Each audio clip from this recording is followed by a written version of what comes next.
Om Namo Bhagavate Śrī Aruṇācala Ramanaaya. Today I'm going to start by talking about the first verse of Aruṇācala Navamaṇimālai. Aruṇācala Navamaṇimālai is a collection of 9 verses that Bhagavan composed at different times, mostly in the days when he was living in Virupaksha. And so each verse has its own story.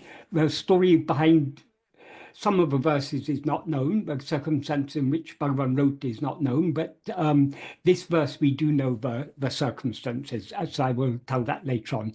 First, I'll tell the verse. The verse is acalaṉē āyiṇum a-c-savai-taṉṉil acalaiyām ammai edir āḍum acala vuruvilac catti yoḍuṅgiḍa ōṅgum aruṇācalam ḍṛaḍi. The meaning of this is, though being actually he who is motionless, in that assembly hall he dances opposite mother, who is acala. Know that when that Shakti subsides back in the motionless form, aruṇācalam is exalted. That's the plain meaning. If we, an explanatory paraphrase of this would be, though he, namely Lord Shiva, is actually acalaṉ, he who is motionless, being the one immutable ground from which and in which everything else appears, in that assembly hall of Chidambaram, he dances in the form of Nataraja opposite the Divine Mother, who is Acala, the consort of acalaṉ. Know that when that Shakti, the Divine Mother, subsides back in the motionless form, the original natural and fundamental form of Lord Shiva, aruṇācalam is exalted. That is, in the motionless form of aruṇācalam, which rises high above all his other forms, Lord Shiva shines exalted in his natural state as pure being. This consists of 2 sentences. The first sentence is, though being actually he who is motionless. The first sentence is acalaṉē āyiṇum a-c-savai-taṉṉil acalai ammai edir āḍum. That means, though being actually he who is motionless, in that assembly hall he dances opposite mother, who is acala. And the second sentence is, acala uruvil catti yoḍuṅgiḍa ōṅgum aruṇācalam ḍṛaḍi. Know that when that Shakti subsides back in the motionless form, aruṇācalam is exalted. To understand the significance of this verse, we need to understand the context in which Bhagavan wrote it. That is, when he was living in Virupaksha cave, a Dikshita, that is one of the community whose members are the hereditary trustees and priests of the Chidambaram Nataraja temple, used to visit him whenever he came to Tiruvannamalai. And since he cherished his desire to take Bhagavan to visit the Nataraja temple, he would often talk to him about its greatness. However, though Bhagavan always listened to him with apparent interest, he never showed any signs of wanting to visit there. So eventually one day, the Dikshita told him directly that Chidambaram is even greater than Tiruvannamalai, because among the Panchabhuta Stalas, that's the 5 places sacred to Lord Shiva, each one representing one of the 5 elements, Chidambaram is the Akasalingam, the space linga, space being the first and most subtle and most fundamental of the 5 elements, whereas Tiruvannamalai is just the Agni linga, fire linga. But Bhagavan just smiled and kept quiet. So the Dikshita asked him to think about it, saying he would return later to ask him whether he would like to visit Chidambaram.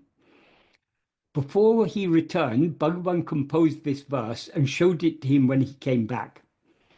Being a learned person, the Dikshita understood the import of the verse and accordingly acknowledged the greatness of Tiruvannamalai. So he prostrated to Aruṇācala and Bhagavan and never again tried to persuade him to visit Chidambaram. There are several stories about the dance of Nataraja and several variants of each story, but the one that Bhagavan refers to in this verse is briefly as follows. After vanquishing and killing a demon, the Divine Mother began to dance in a wild frenzy, thereby endangering the entire universe.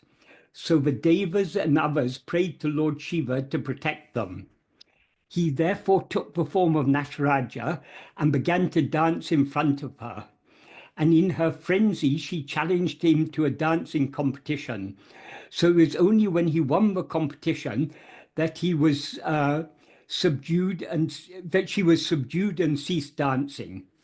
That is, if you're familiar with the form of Nataraja, he's always shown dancing, but with one leg raised up. That is because in that story, he when they were having this dancing competition, every move that he made, she had to make to show that she was equal to him. But when he raised his leg in that position, as a lady, it was against her modesty to, I mean, she would have exposed herself, she had raised her leg, so she wasn't able to do that. And so he won the competition. That's one of the side stories behind it. Not so significant here, but I just mentioned that. However, though he danced in the form of Nataraja, in the Chit-sabha, the court of awareness in Chidambaram, that is, in this verse, Bhagavan refers to a-c-savai. That's savai is a Tamil form of the Sanskrit word sabha, which means a court or assembly hall. And Chidambaram is known as the Chit-sabha, the court of awareness, or pure awareness, it implies. So, however, though he danced in the form of Nataraja in the Chit-sabha, the court of awareness in Chidambaram, his real nature, Swarupa, is pure being, which is eternally and immutably motionless, acala, and therefore devoid of all doing.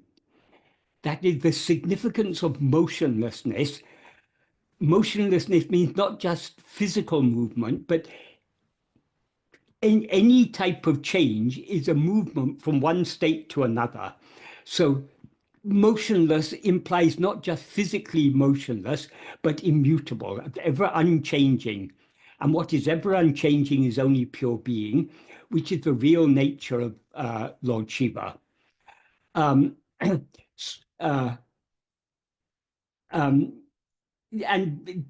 being pure being, being motionless, that implies it's devoid of all doing and devoid of all change. In Tiruvannamalai, therefore, he remains acala, he remains motionless in the form of a great mountain, Aruṇācala.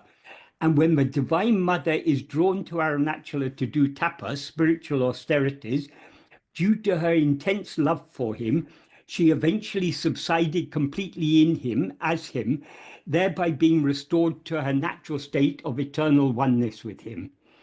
This refers to another story, which I'll just tell very briefly. That is, all these stories are told in the Puranas, in the Aruṇācala Mahatmyam and other Puranas. Aruṇācala Mahatmyam is mainly taken from the Skanda Mahapurana, but it's also mentioned in various other Puranas.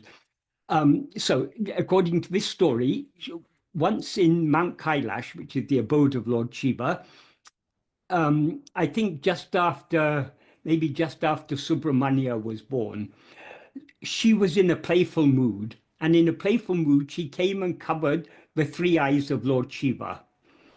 The three eyes of Lord Shiva are sun, moon, and fire. And therefore, when she covered his eyes, though she did so only for a moment in her time, what is a moment in her time is many ages in the time of the material world. So she basically she covered the sun, the moon, and the fire. So all heat and light was deprived. The universe was deprived of all heat and light, and thereby she brought about an untimely pralaya, a dissolution of the universe. And so Lord Shiva scolded her that she's the mother of the whole universe, and because of her foolish playfulness, she had brought about this untimely pralaya, this untimely dissolution. So she was repentant and asked what she could do to atone for the wrong she had done. And he said, on earth, I abide there in the form of Aruṇācala. Go to Aruṇācala and do tapas. So she went to Aruṇācala and did tapas. And another side story is that while she was there doing tapas, Mahishasura came and was troubling all the three worlds. And so because she was doing tapas, she was the only. He had Mahishasura, who is a very powerful demon in the form of a buffalo. He had got boons from all the various gods and goddesses, but he hadn't got a boon from her because she was herself doing tapas. So she was called upon to kill Mahishasura. So that's another side story, but that's not entirely relevant here. So the point is, after that had happened, finally, when her tapas had reached its fruition, she finally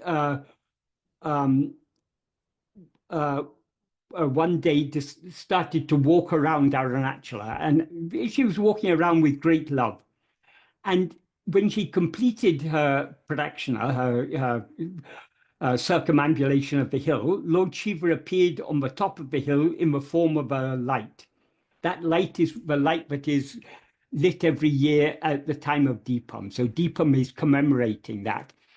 And when he appeared in the form of a light, out of intense love for him, she merged in him. So Aruṇācala is not only Shiva, it is Shiva and Shakti merged in one. The form of Shiva that is Shiva and Shakti merged in one is called Ardhanarishwara. So Aruṇācala is a form of Ardhanarishwara. It's both Shiva and Shakti. So it represents the oneness of God and his power, basically. That is, God's power is not something other than God. God and his power are one and the same. So Shiva and Shakti are one. So that merging took place in Tiruvannamalai. So that is what is being referred to here. That's why Bhagavan refers to the fact that in Tiruvannamalai, he remained Acala in the form of the great mountain Aruṇācala. And when the Divine Mother was drawn to Aruṇācala to do tapas, due to her intense love for him, she eventually subsided completely in him, as him, thereby being restored to her natural state of eternal oneness with him. As Sadhuam explained, the Divine Mother is the one divine power, Shakti, which when directed outwards, away from its source and substance, namely Lord Shiva, appears as Maya in the form of ego or mind, the nature of which is ceaseless activity or doing, but which when turned back within to face Lord Shiva, shines as it actually is in the form of pure love, which is the infinite power of grace and which is none other than Lord Shiva himself. The dance of Nataraja signifies the shining of aham sparana, the clarity of self-awareness that shines within the mind to the extent to which it is turned back within to face its source and substance, the pure I. So it is this dance alone that can bring the ceaselessly moving mind to a permanent standstill. The more the mind turns back within, therefore, the more it will be overcome with intense love for the real motionless form, Acala Swarupa, of Lord Aruṇācala Shiva, which is the pure being awareness, Sat-Chit, that shines eternally in the heart as I am, which is the one motionless reality that underlies and shines through the appearance of aham spurana. And in other words, that is, Aruṇācala represents the reality that shines behind the aham spurana, whereas Nataraja represents the aham spurana, that clarity of self-awareness that shines forth to the extent to which we attend to ourselves. Hence, the purport of this very significant verse is that as pure motionless being, in which the mind subsides when overwhelmed and consumed by intense love, which is born and nurtured in the heart by his grace, Aruṇācala shines exalted above all other forms or manifestations of Lord Shiva. In other words, the original form of Lord Shiva is just pure being, and that is what is represented by Aruṇācala. Whereas Nataraja represents the aham spurana, the clarity of self-awareness that shines forth to the extent to which we turn within. And it's that clarity of self-awareness that draws us deeper and deeper within and kindles the love within our heart. So there's a very close connection between Nataraja and Aruṇācala. But Nataraja is the Aruṇācala is the motionless reality that exists and shines behind the appearance of the aham spurana. Does anyone have any questions about this? I hope the explanation I gave was a clear explanation. But if anything I said wasn't sufficiently clear, or if anyone has any questions about this, please feel free to ask. This is Sudha, my dear Michael. Yes. Bhagavan's message is so clear and Yes. simple. But these stories actually confuse and actually complicate everything, don't they? It depends how we view them. If that is, all these stories have they represent deeper truth. That these Puranic stories all have tattva. Tattva means the significance behind these stories. So we can take the stories as a teaching method, because Puranic, all the stories told in the Puranas and the Itihasas, they can appeal to people of all types, and they can also be interpreted at many different levels. But when Bhagavan refers to these stories, he brings out the deepest meaning of these stories. So that's what he's doing in this verse. He's bringing out the very deepest meaning behind all these stories. If we find it confusing, then it's not essential that we should I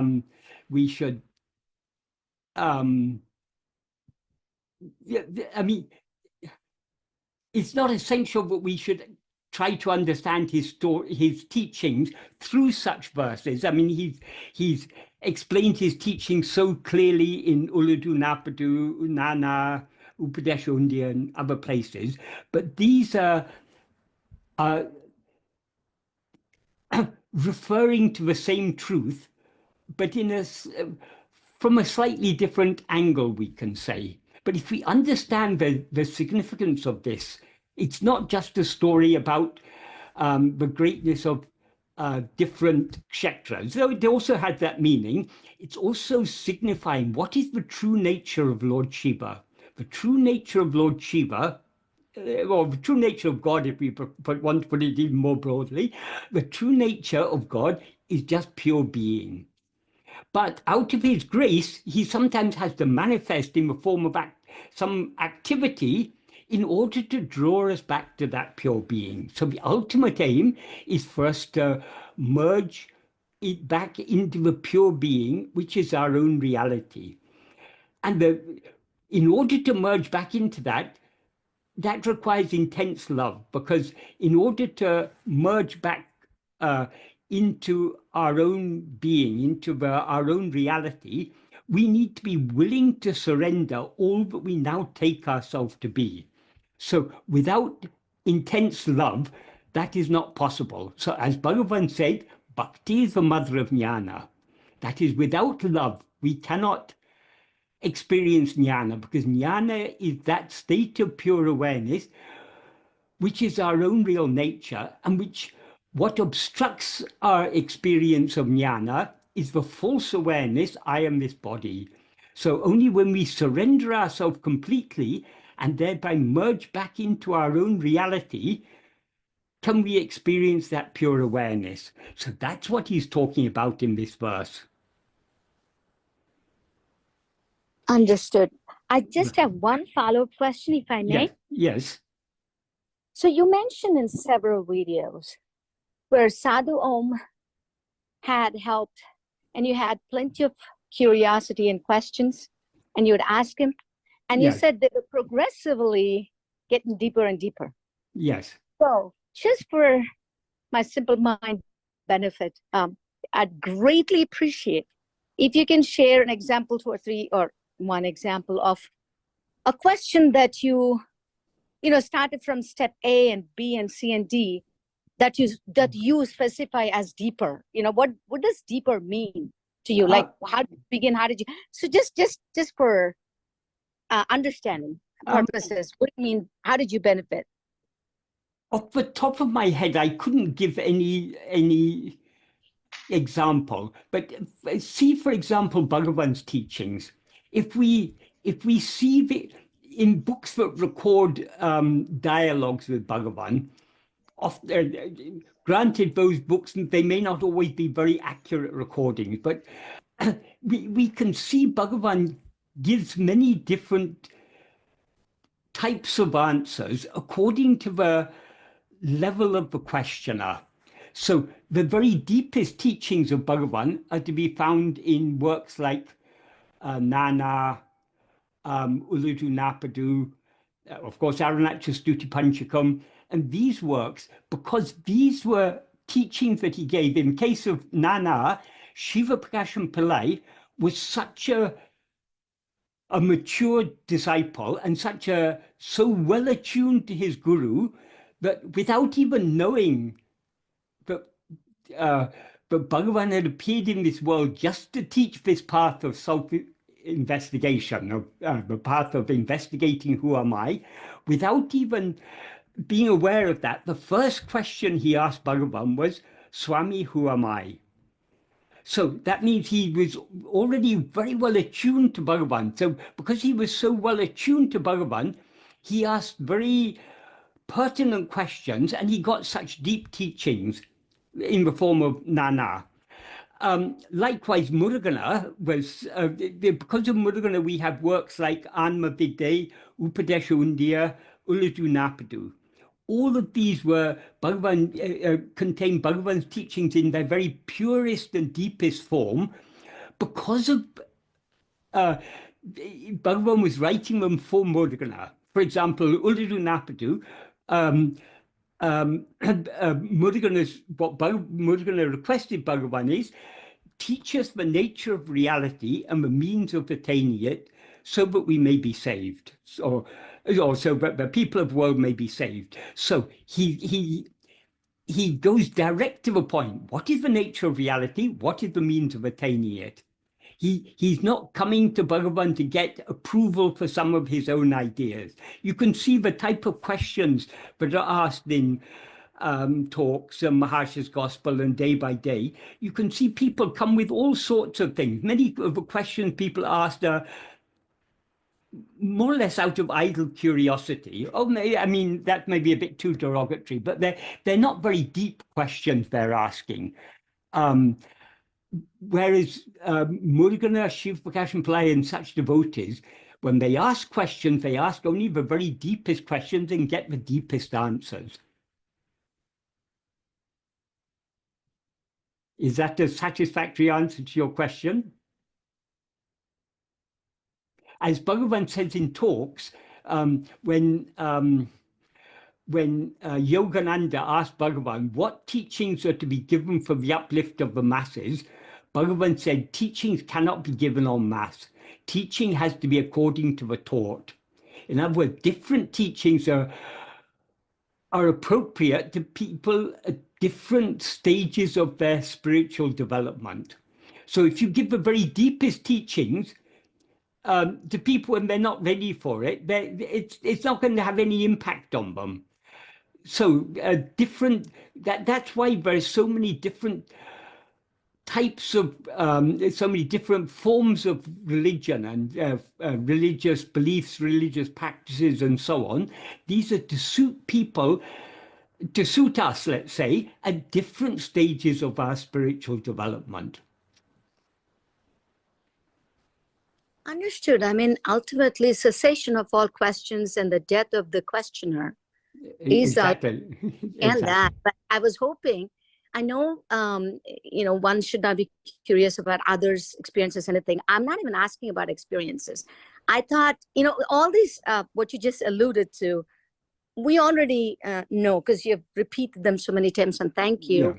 I've listened. But what I was hoping was like, something like I went to India, first I asked this, and then in 6 months I asked this, like just a simple example. But Yeah. I understand. If you remember, that's fine. It's more of a general impression. That is, over the 8.5 years I was with Sadhuam, I found the more I understood, the questions I asked were deeper, and according to the questions I asked, the answers I got were deeper. But to give concrete examples, I don't think I could do that.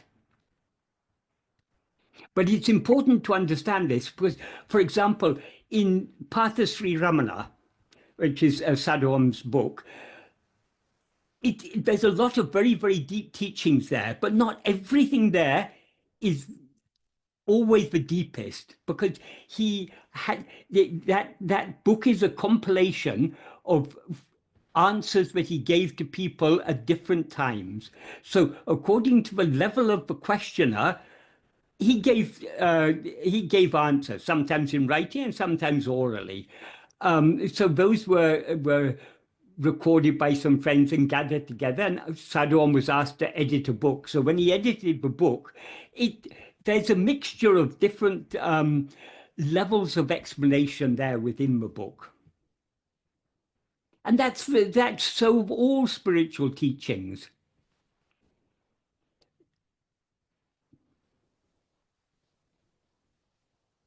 Would you say, Michael, that when you mentioned one time about Sutta River and Shuttatra River, Yes. transitive and intransitive awareness, Yes. was that an example like what Sudha's asking about, where you refined your explanation? Really, you already had Yes. complete understanding, Yes. but you just refined your explanation a little bit with that. Yes.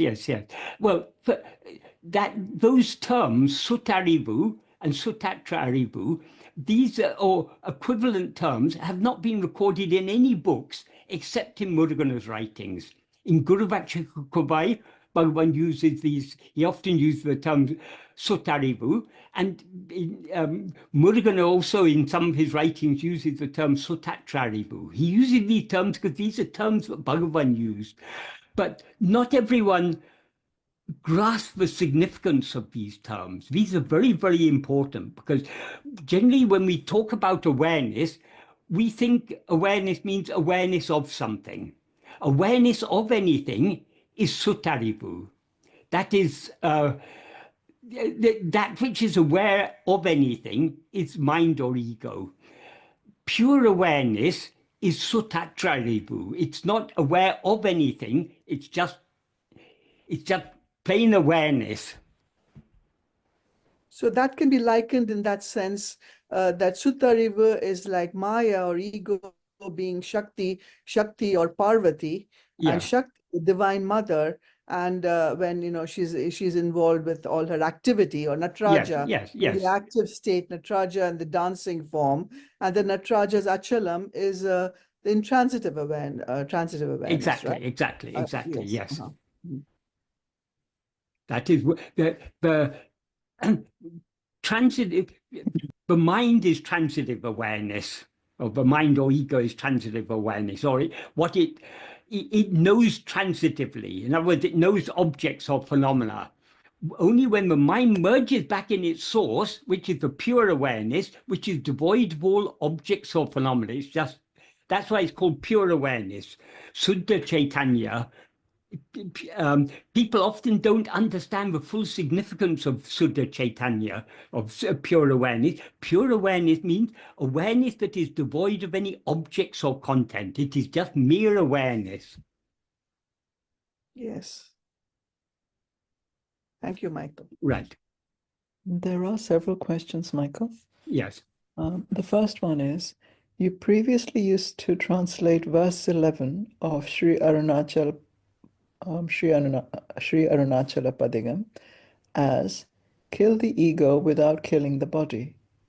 But now you translate it as kill the ego without killing ourself.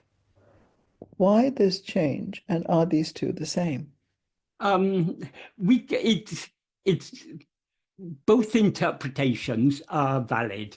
Bhagavan refers in that verse to those who are wandering about the world looking for a way to give up this body because of the intense misery of this embodied existence. So from that perspective, we can say, yes, Aruṇācala will kill ego without killing the body. That's one level. But at a deeper level, in the absence of ego, there's no body or world. So in effect, the body and world are also. So a deeper meaning we can take it.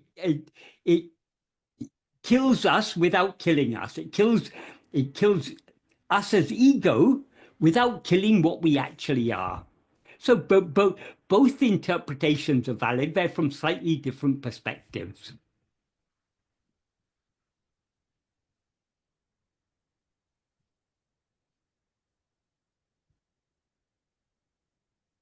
Next question.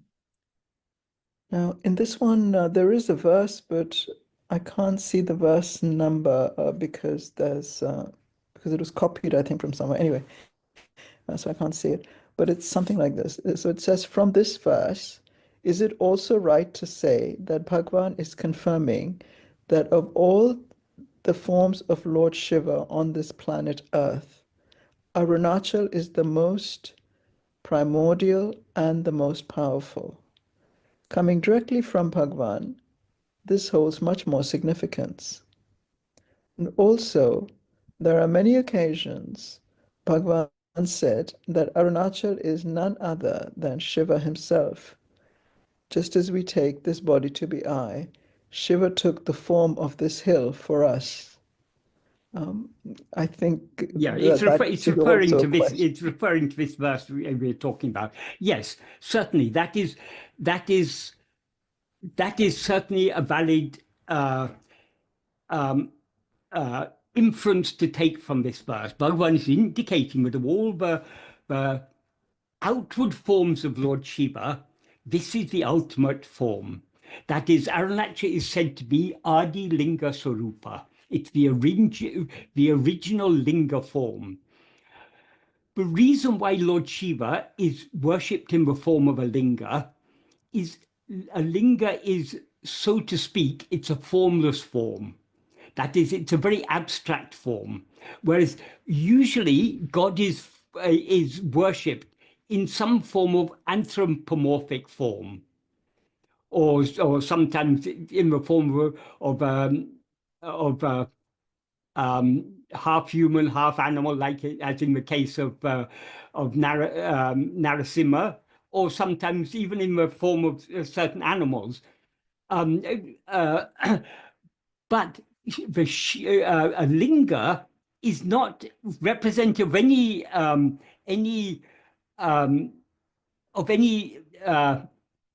human-like form or any animal-like form. So it's a very abstract form. So the linga is the reason why Shiva is worshipped in the form of a linga is the linga represents the formless nature of Shiva. Though the linga is a form, it's an abstract form, so it represents the formlessness. So Aruṇācala is the Adi Linga Sarupa, it's the original Linga. That is connected with the story of Lingoṭbhava. Lingoṭbhava means the origin or the arising of the Linga. That is the story of Brahma and Vishnu, which is connected with Aruṇācala. That is after that column of fire appeared between Brahma and Vishnu, and they searched for the top and bottom. And finally, when they worshipped him, they prayed to him so that the world cannot stand you in this fiery form, so that the world can withstand you, and so that you're always available to bless the people of the world. Take a subdued form. So that subdued form of the column of fire was Aruṇācala, which is the original Linga. The Linga represents the formless nature of Lord Shiva, and Aruṇācala is the original Linga. So yes, that's one way of taking it. Also, the name Aruṇācala, chala means movement. Acala means motionless. So because a mountain is motionless, mountains are also referred to as Aruṇācala, but mountains are also referred to as acala. So the primary meaning of acala is motionless, but a derived meaning of acala is a mountain.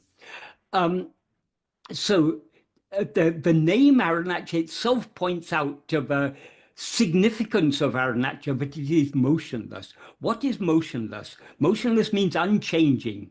The only thing that is unchanging is Satchit, the pure being awareness, the ultimate reality. Everything else, everything other than Satchit, of course, nothing is other than Satchit, but everything that appears to be other than Satchit exists only in the form of ego, which is the first rising. So the ultimate reality, the source of ego, which is in turn the source of everything else, is that motionless, pure being awareness. That is what Aruṇācala represents. So in terms of the external forms, yes, we can say in this verse, Bhagavan is very clearly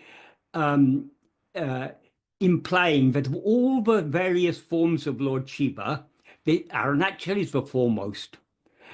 That's one way of understanding it, but it's also, if we go into the tattva, the inner significance of this, why is Aruṇācala so significant? Because Aruṇācala represents the acala swarupa, the motionless real nature of Lord Shiva.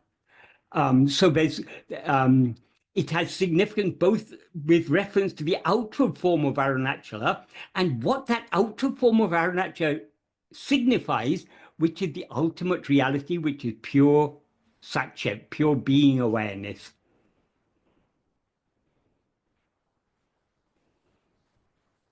The next question is,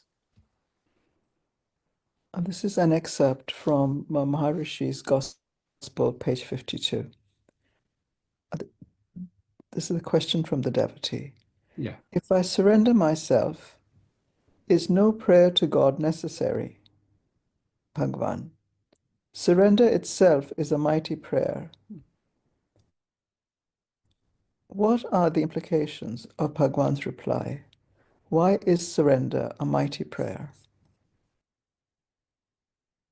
Ultimately, what is the ultimate thing we can ask God for? People usually, when they pray to God, they pray for ordinary things like health, wealth, security, well-being of their family, all these things. But these are all very, very trivial things, and they're all fleeting things. Even if we enjoy a relatively comfortable bodily existence, supposing we have sufficient material resources, we've got a nice family, we are able to take care of our family, we have security, all these things. How long are these things going to last? This body, as we know, is impermanent. So however relatively favorable our circumstances may be, these are all fleeting things. So praying to God for these things it shows a lack of discrimination, a lack of viveka, a lack of wisdom on our part. But ultimately, what we should, the wisest thing to pray for, to ask God for, is to ask for God himself. But how can we, in order to, that is, God is always willing to give himself to us, but he cannot give himself to us until we give ourselves to him. That is, our surrendering ourselves is that the only way to receive what God is always offering us, which is himself, is for us to surrender ourselves. That is, so long as we rise as ego, we are creating a barrier between us and God, whereas what God actually is our own reality. So surrender is the ultimate prayer, because it's prayer for what we should all be praying for, which is for God himself. And the most merely asking God in words, oh God, give yourself to me, is of very little efficacy. If we really want God to give himself to us, we must give ourselves to him, because he cannot give himself to us until and unless we give ourselves to him. So surrender means giving ourselves to God. So what more powerful prayer could there be than surrender? Because by giving ourselves to God, we are, by implication, that is the ultimate prayer for God to give himself to us. Is that a clear answer? It's a very beautiful, Maharshi's Gospel is a very nice book. There's so many very nice gems like this there in Maharshi's Gospel.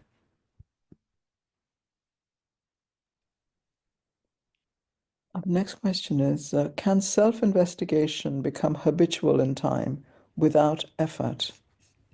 No, because the nature of the mind or ego is to be always going outwards. That is the Vishaya Vasana, under the sway of Vishaya Vasanas, the mind is always going outwards. And it's the very nature of the mind to have Vishaya Vasanas. That is, as Bhagavan explains in verse 25 of Ulladu, ego cannot rise, stand, or flourish without grasping form. Grasping form means grasping things other than itself, because ego itself is formless. It has no form of its own. So whatever forms it grasps are things other than itself. So the ego depends for its very existence on holding on to things other than itself. So the very nature of the mind or ego is always to grasp things other than itself. So in order to hold on to ourself, hold on to our own being, always requires effort. So until ego is destroyed, it requires effort, because we are, so to speak, swimming against the current. To flow with the current requires no effort, but to swim against the current requires effort. So the natural flow of the mind, in Tamil, Bhagavan talks about manapoku. That means the direction of flow, or the going of the mind. So the manapoku is always going outwards. We have to turn that back towards ourselves.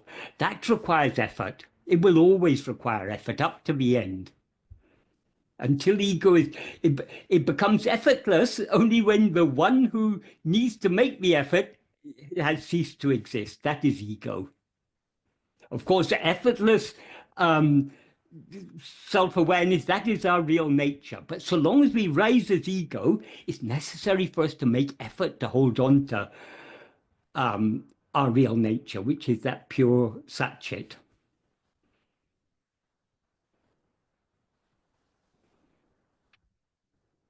Of course, the more we practice, the more our love to attend to ourselves will increase. That is, the more we practice, the more the Sattvasana becomes strong. Sattvasana is the inclination or love to hold on to our being, that increases. And the Vishaya Vasanas decrease. But though the love increases, the more love we have to attend to ourselves, the more the Vishaya vasanas will rise in rebellion, so to speak. If you, an analogy that is sometimes given, if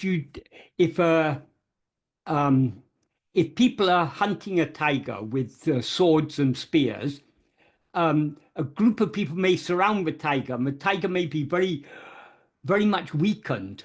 But finally, when it's surrounded, its very life is in danger.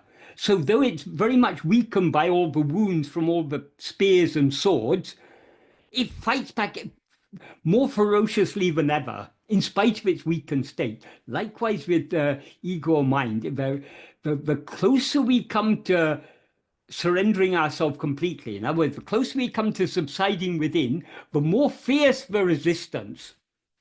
So it's not a walk in the park. This requires constant effort. And to make that constant effort requires intense love.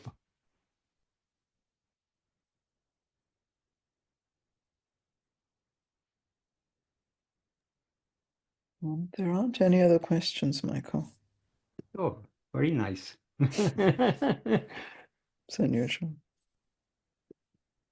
At Shakti oḍuṅgiḍa, as Bhagavan said, when that Shakti subsides, then Aruṇācala shines forth. So we all need to subside.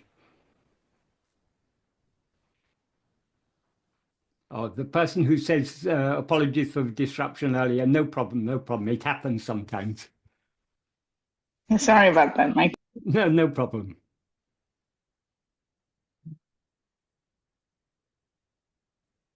Yeah, can I ask a question? Yes, certainly. Yeah. So, sir, could you please explain the difference between stillness of being and stillness of mind? How are they different? Could you please explain it in? Stillness of being is eternal. That is, being is ever still.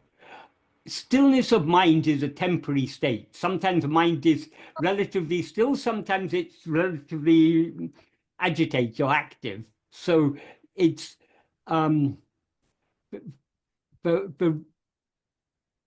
stillness of mind, that is, when we talk of stillness of mind, it can be relative stillness of mind. The mind's relatively calm.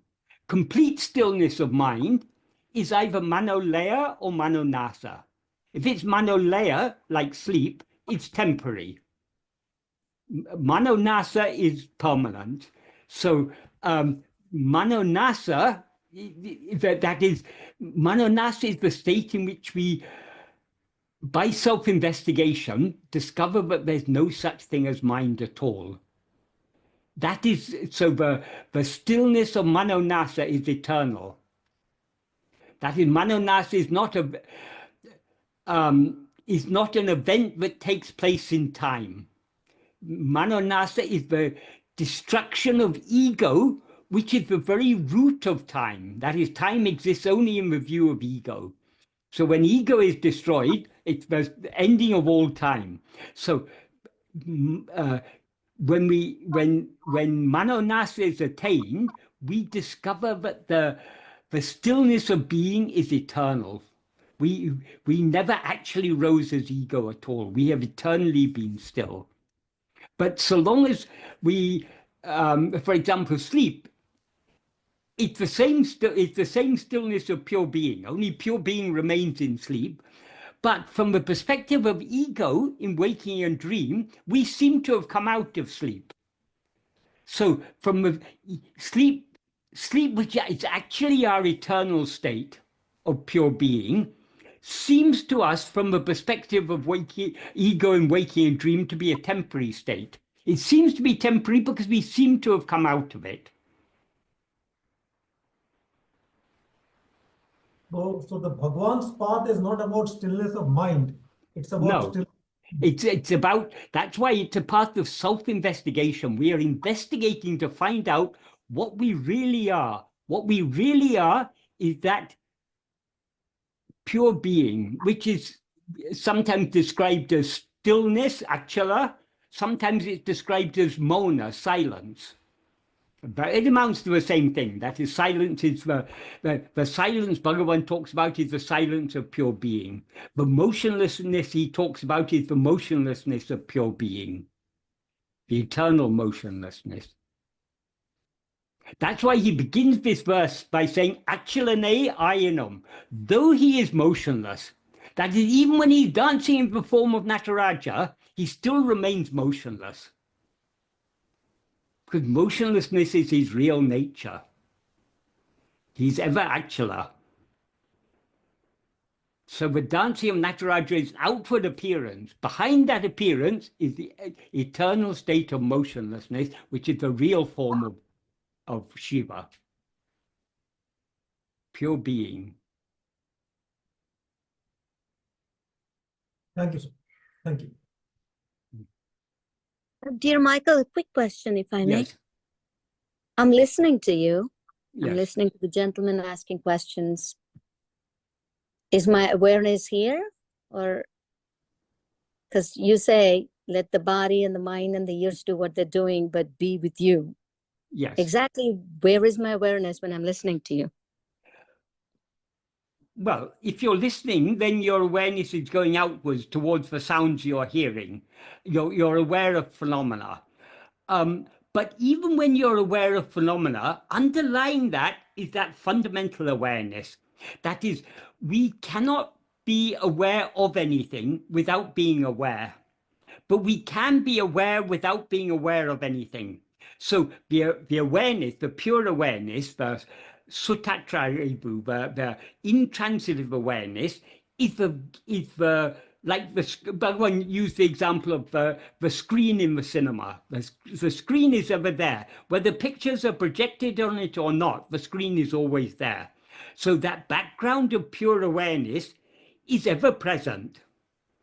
Whether the awareness of phenomena appear or disappears. So you're saying, if obviously, let's not get to the screen and the snake, and we have heard it many, many times. Practically speaking, I'm listening to you. You said there's I listening to that, right? And you say, hold on to that, even when you're practically doing anything, going in a train, working, cooking, whatever, that I.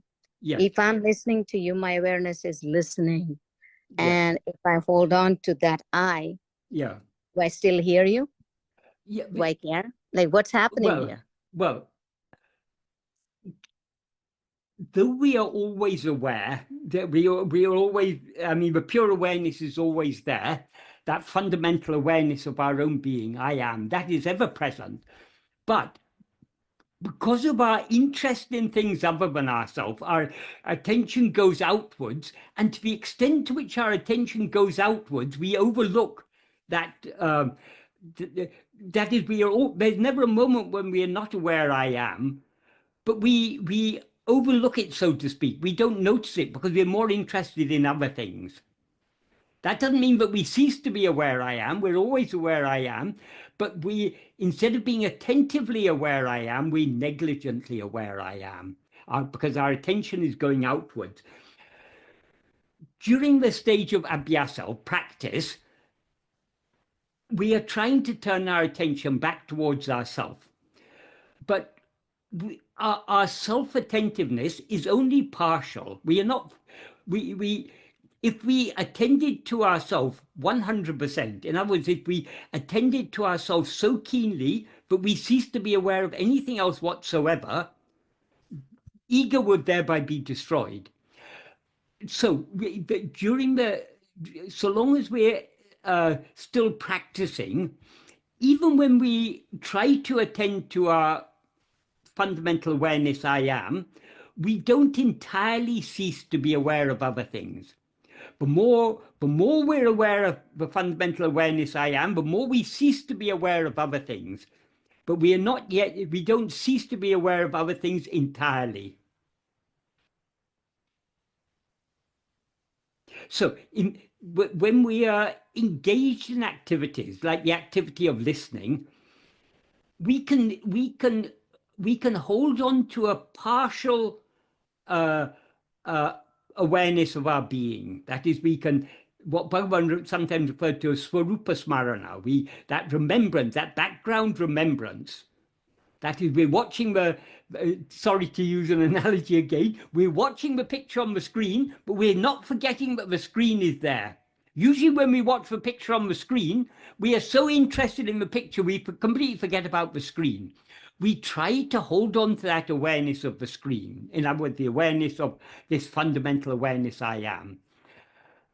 So there's a partial self-attentiveness, but as the practice gets deeper and deeper and more intense, we are attending to our being more and more, and to the extent to which we attend to our being, to that extent our attention is withdrawn from other things.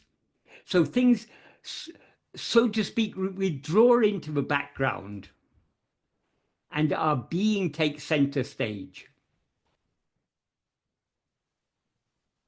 Thank you. That's very But that clear. requires constant effort, constant eagerness to hold on to our own being. For sure. So smarana ends up being dhyana and then mergence in the end. Yeah. Moramnaya. Right. We have a few questions. Right. Okay. The subsidence is only temporary subsidence. The next question is, why do we dream at night? Are the contents of dreams random? Are the contents of waking random? No, the contents of waking are according to prarabdha. In exactly the same way, the contents of dream are according to prarabdha. Whatever we are given to experience, whether in waking or dream, is prarabdha. That is the fruit of our past actions that have been selected for us to experience during this lifetime. So the things we experience in sleep may seem to us to be random, just like the things we experience in the waking state often seem to be random. So many things, our life, if we think our life is going to go in a certain direction, it often ends up going in quite a different direction. So it may seem to us to be random, but actually it's all what has been allotted to us, the prarabdha that has been allotted to us.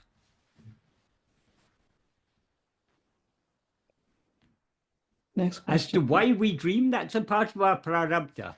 But we are fortunate to have, though we don't have to attach significance to the content of dream, the fact that we dream is very, very valuable, because if we didn't dream, it would be difficult for us to recognize the dreamlike nature of this waking state. I mean, ultimately, the ultimate teaching is that this waking state is just another dream. This is what Bhagavan teaches us. It's not just a dream-like state. It is dream. This itself is a dream. So from a spiritual point of view, it's very valuable, the fact that we have these two contrasting states, because we're able to understand while we're dreaming, the dream seems to be the waking state. It seems to be perfectly real so long as we're dreaming it. But as soon as we wake up from that dream, we recognize it was a dream.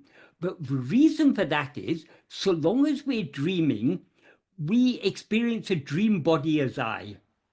Because I is real, when we experience the dream body as I, the dream body seems to be real. And since the dream body is a small part of that dream world, the whole dream world seems to be real. But as soon as we wake up from a dream, our identification with that dream body is severed. So immediately we recognize, oh, it was all just a dream. It wasn't real. What a moment before seemed so real, as soon as the identification with the dream body is severed by waking, that is, our identification switches from that dream body to this waking body, we immediately recognize, oh, that was just a dream. It wasn't real. Now this state seems to be so real, but this state is actually no more real than dream. And while we're dreaming, the dream seems just as real as this state now seems to be. As Bhagavan points out in Nana, in the, what's it, 17th, 18th paragraph, I can't remember which one. Just occurred to me, Michael, that this is something which happens sort of moment to moment, because we always think, that the past has been dreamlike. Yeah, It's like a dream because we're not identifying with that persona. Yeah.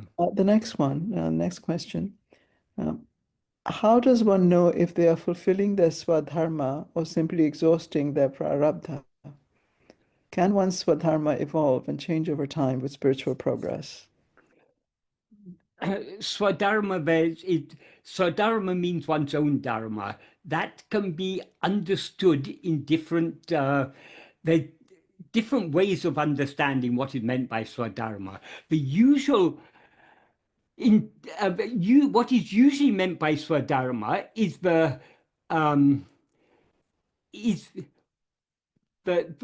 what we should do according to our circumstances.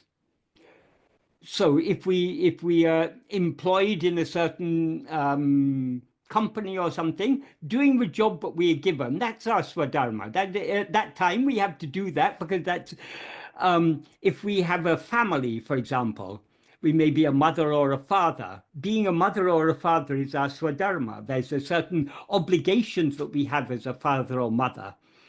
We are all the children of parents, so our parents may be elderly. So taking care of our elderly parents is our swadharma. But so, yes, swadharma, it varies from time to time. When we're a child, our swadharma is to go to school and be educated and to learn all sorts of things. When we grow up, that ceases to be our swadharma. Our swadharma becomes that we have to earn and look after our family and things. So that's the outward meaning of swadharma. Bhagavan gave a deeper meaning to swadharma. He says swa means oneself. So the real swadharma is being as we actually are. In other words, self-investigation, that is our swadharma. That's the deeper meaning.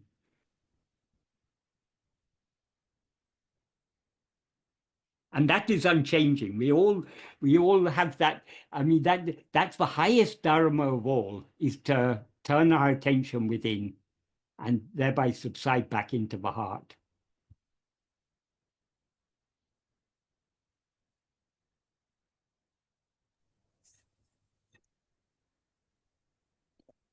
The next question, it's actually related to Fernando's comment in the chat box. And it says, and it talks about the playfulness of Shakti, about the 5 great elements coming into being, into existence, when Shakti forsakes her identity with Shiva, the Supreme Self, and the 5 elements are thus only the creations of Shakti, and she's superior to all of them. Therefore, more important than the place where the elements merge is the place where Shakti herself merges, which is Aruṇācala.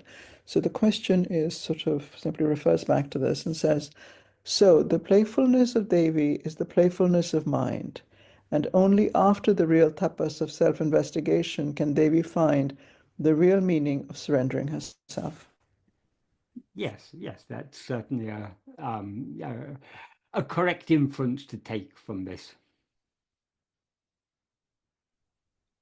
The next question is, if everything in the dream and waking state is because of prarabdha, are the events happening around us in our world also based on prarabdha karma? Everything that we are given to experience is prarabdha karma.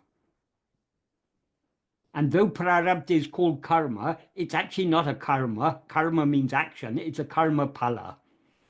But by usage, we refer to the 3 karmas. The 3 karmas are agamya, sanchita, and prarabdha. But strictly speaking, only agamya is a karma. Sanchita and prarabdha are karma phala. They're the fruit of actions. So prarabdha is what we are given to experience. So everything that we're given to experience in this life is our prarabdha.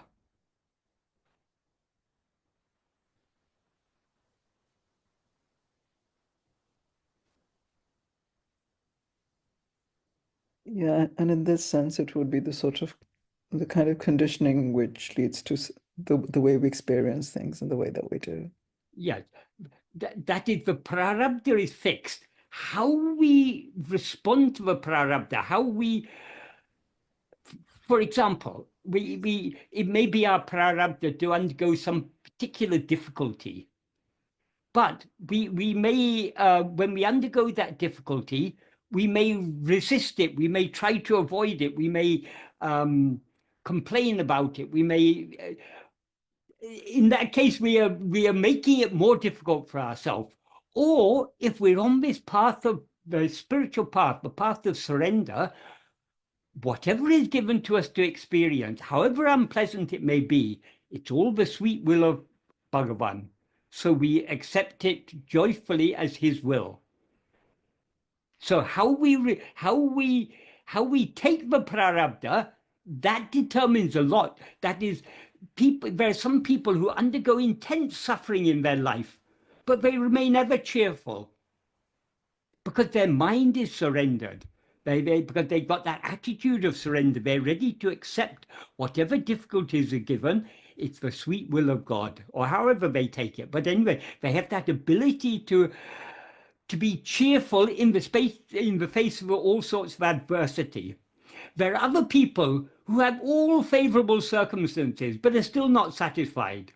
They still want more. They still complain. They still get angry and everything. So prarabdha is only what we are given to experience.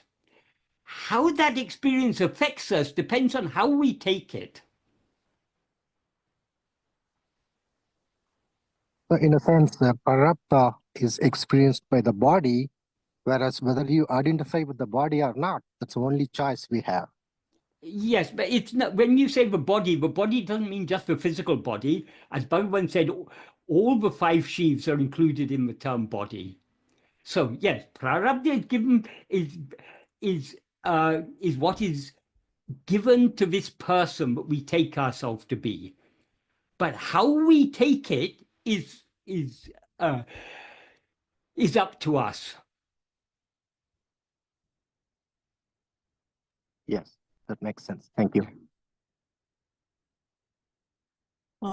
Simply from what you said, there were these two examples which came to mind. At the height of COVID, this young doctor who was deeply spiritually inclined got COVID, and the experience of having COVID, unlike for many of us, was in fact deeply sort of blissful. Yeah. And there was this sort of well-known sage who died of cancer and was dying of cancer, and whereas this was an extremely, extremely painful experience, throat cancer and so on, for anybody, and even the actual experience of dying was ecstatic for him. So anyway, next question. Ramakrishna Paramahamsa and Bhagavan both died of very painful cancers, but they weren't affected by it. Exactly. Yeah. Well, there's a nice story of Ramakrishna.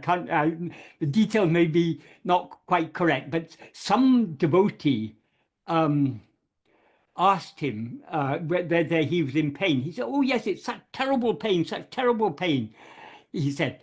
And that devotee said, "But you seem to be so blissful in spite of that." He said, "Oh, the rascals found me out." That means, yes, that he's admitting, but this isn't really affecting him. Though he said it's so painful and everything, he's actually inwardly, he's unaffected by that. And Bhagavan, when Bhagavan was asked about the pain of cancer, are you not experiencing pain? Bhagavan said, yes, it's like if you grind 100 chilies and rub them on the wound. It's so painful, but that pain is not other than me. Yeah, it's the identification, isn't it? For example, I mean, for most of us, the only sort of glimpse we have of that is, for example, you have a headache, but the minute your attention is turned away and focused on something else, the headache doesn't exist. Exactly. Yeah. Okay, the next question is, what to do when we come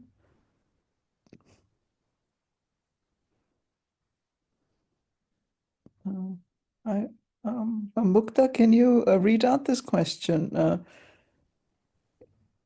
It's something to the effect, what to do when come to the limit to see effort, yet there is no self-realization, also there is no response to intense prayer to Bhagavan and Aruṇācala. Okay, I think what this question is saying is that what should one do if one comes to the limitation, to the limit of self-effort, and yet there is no self-realization, and there is no response to intense prayer to Bhagavan and Aruṇācala?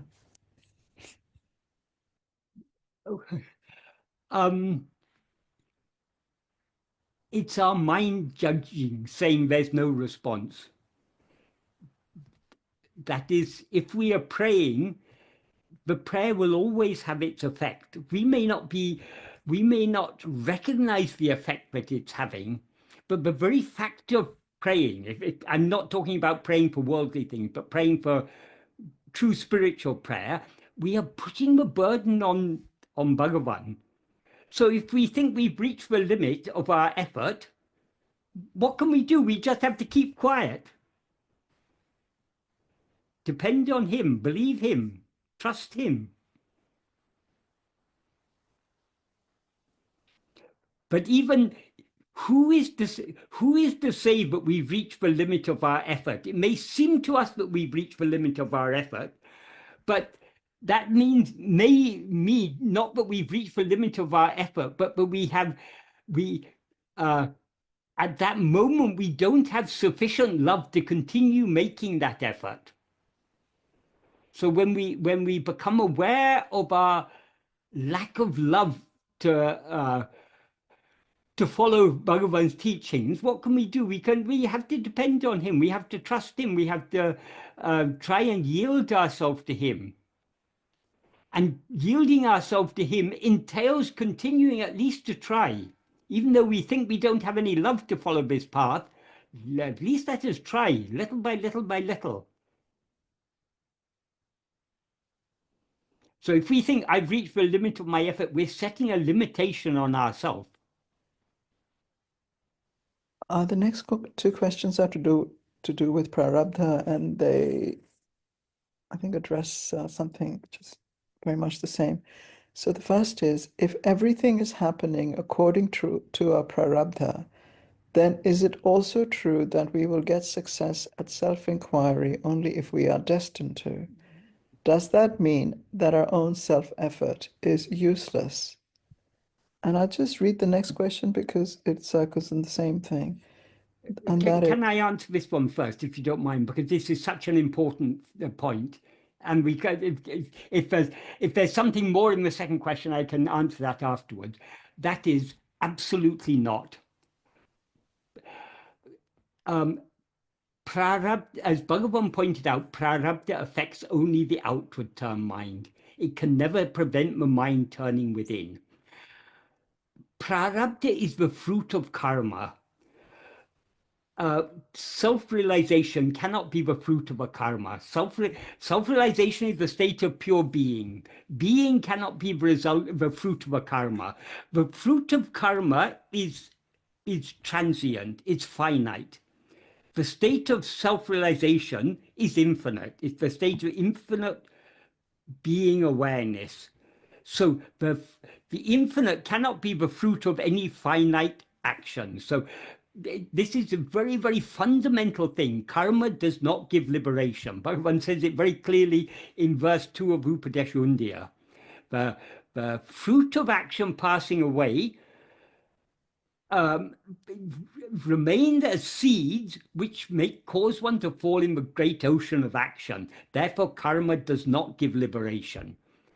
And this is fundamental. I mean, Shankara has emphasized this so much in Viveka Chudamani and so many other places. So this is a fundamental principle. It's that's one point. The other thing is, turning within has nothing to do with karma. Karma means action. Turning within is not a karma. It is a cessation of karma. It's a cessation of activity.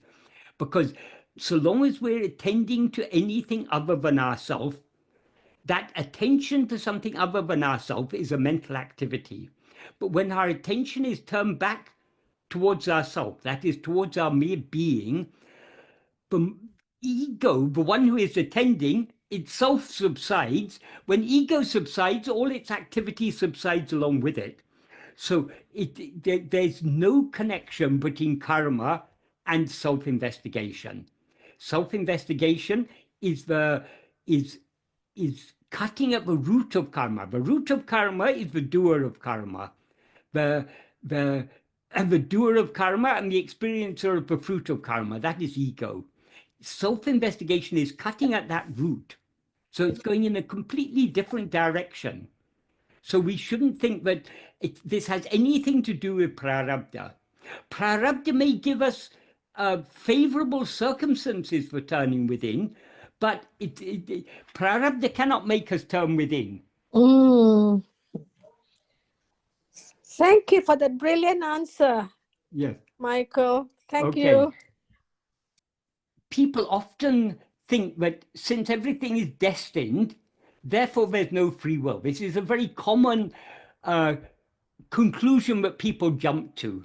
And often people think that the concept of free will is contrary to the concept of destiny. There is no conflict whatsoever between them. As Bhagavan said, the dispute as to which prevails, fate or will, is only for those who do not know the root of fate and will. The root of fate and will is ego. That is, it's ego that has a will, and the actions that ego does according to its will bear fruit which is later experienced as fate. But these are two entirely different domains. Prarabdha determines what we are to experience. Our will determines what we want to experience and what we try to experience. For example, it may be our destiny to live our whole life in poverty. But just because it's our destiny to live our life in poverty, that doesn't stop us wanting to be rich. It doesn't stop us trying to be rich. But however much we want to be rich and however much we try to be rich, we cannot be rich because our destiny is to be always poor. So there's no conflict between, there's no, they do not contradict each other. They're two entirely separate domains. What we are to experience is entirely determined by prarabdha. Our will and our effort cannot change that. But what we are destined to experience cannot stop us wanting anything or trying for anything. So there's no incompatibility between fate on the one hand and freedom of will and action on the other hand. The key word you used was self-inquiry is not a karma. Yes, exactly. That was what pinned it, was the brilliance of your answer. Well, it's not the brilliance of Bhagavan's teachings. You see, we think when we're doing self-inquiry, it's a karma. It's not a karma. So no. That completely changes the whole, That is, when we attend to anything other than ourselves, our attention is moving outward. The mind is active. When we attend to ourselves, the mind subsides. So it's a cessation of activity, not an activity. Correct. I shall persevere. Yes. Thank you. That's why Bhagavan always insisted persistent practice is absolutely essential. Yes, sometimes there is a fine line between awareness and thinking. Am I thinking or am I aware? That's a bit of a difficulty. Thinking is being aware of things other than ourselves. Attending to ourselves is being aware of ourselves alone. Oh, wow. I see. Okay. That's another brilliant one. We cannot think without awareness. Where do thoughts appear? They appear in our awareness. But so long as we are directing our awareness away from ourselves towards anything else, that is called thinking. Directing the same awareness back towards ourselves, that is called being.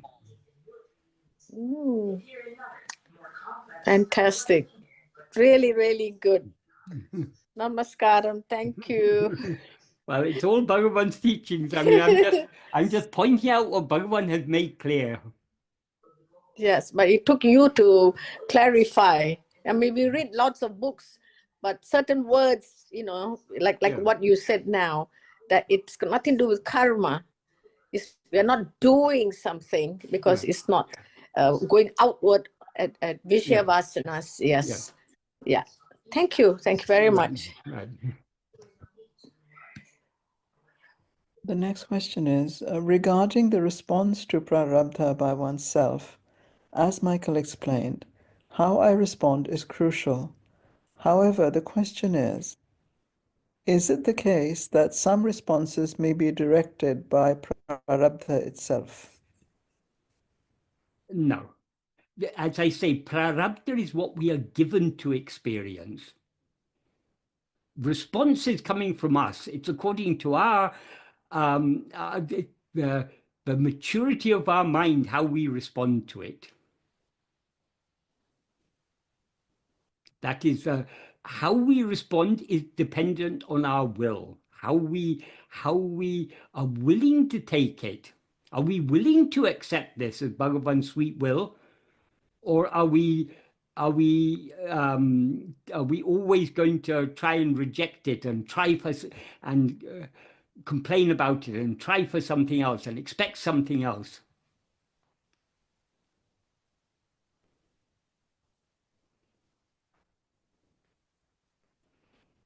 And by response includes both the outward, how we respond outwardly, and also how we respond inwardly, how we take it, our attitude towards these things is part of a response. And our attitude determines how the outward behavior.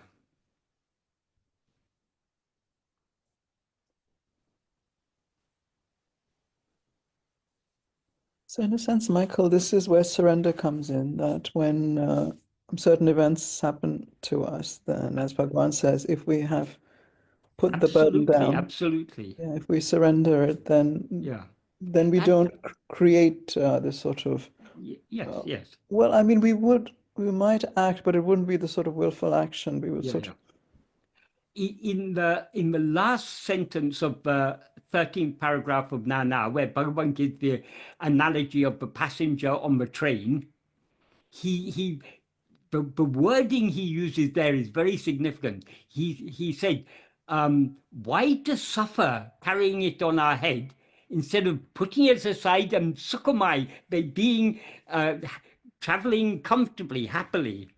So to the extent to which we are willing to surrender ourselves, to that extent our life will be happy. Whatever be the external circumstances, we will accept it with a calm, peaceful, joyful mind.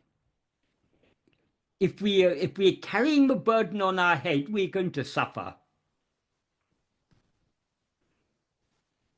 Next question is, if the ego arises, everything, including karma, free will, and destiny, come into play. Therefore, the only option or free will we have is to subside within. Is that assumption correct? Not quite. Because what is wrong there is the word only. Because even when we are not turning within, as Bhagavan says, vasanas which come from time immemorial rise in countless numbers like ocean waves. So all mental activity is being driven by Vishaya vasanas. But vasanas are inclinations. No vasana can compel us to act in any particular way. So since vasanas are constantly rising, and we have so many vasanas which may be conflicting with each other. Sometimes we're inclined to do something, but at the same time we're inclined not to do it because we know it's not a good thing, or it wouldn't be good for us, or it's for some reason. So where our freedom lies is in deciding which vasanas we allow our mind to be swayed by. So when so many vasanas are rising, we have that freedom to be swayed by this vasana or this vasana. The best use of our freedom is not to be swayed by any Vishaya vasana, but to be swayed only by Sat vasana. If we're swayed by Sat vasana, that means we turn our attention back towards ourselves. But even when we are not swayed, when we are not, for one reason or another, we don't allow ourselves to be swayed by Vishaya vasanas, we still have freedom. Constant, every moment, so many inclinations arising in our mind. It's we who decide where we allow our mind to go, which vasanas we allow to drive our mind.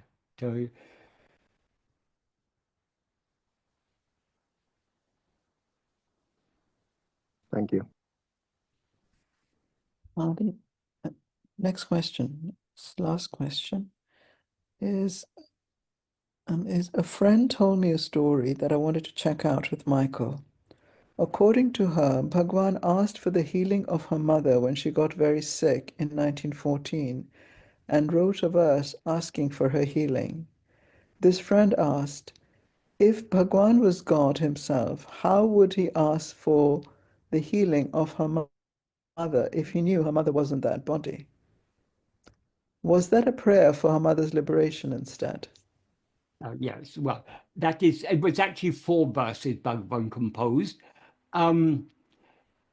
We can't always say why Bhagavan did what he did. One way of understanding this, he prayed for the removal of her fever. That could be taken to mean the removal of the physical fever or the fever of birth and death. And he says, if the fever is removed, then the fever is a fire. So if that fire is removed, what is the need for fire? What he's implying is, if the fever of worldly desire, which causes repeated birth, if that fever is removed, then what is the need of cremating the body? Because in South India, there's a tradition that the body of a jnani is not cremated. Normal people are cremated, but the body of a jnani is not cremated. So what Bhagavan's implied there, if this fever is removed, then there's no need to cremate the body. Then there he's obviously not referring just to the physical fever, he's referring to a fever of birth and death. Yes, Bhagavan is God himself. Why he prayed like that? That is part of a divine plan. That's all we can say. That's pretty much the end of the questions. Yeah. Should we end now, Michael? Or would you like? Yeah. Maybe it's good to have a bit of a shorter session today. Om Namo Bhagavate Śrī Ramanaya. Om Namo Bhagavate Śrī Ramanaya. Om Namo Bhagavate Śrī Ramanaya.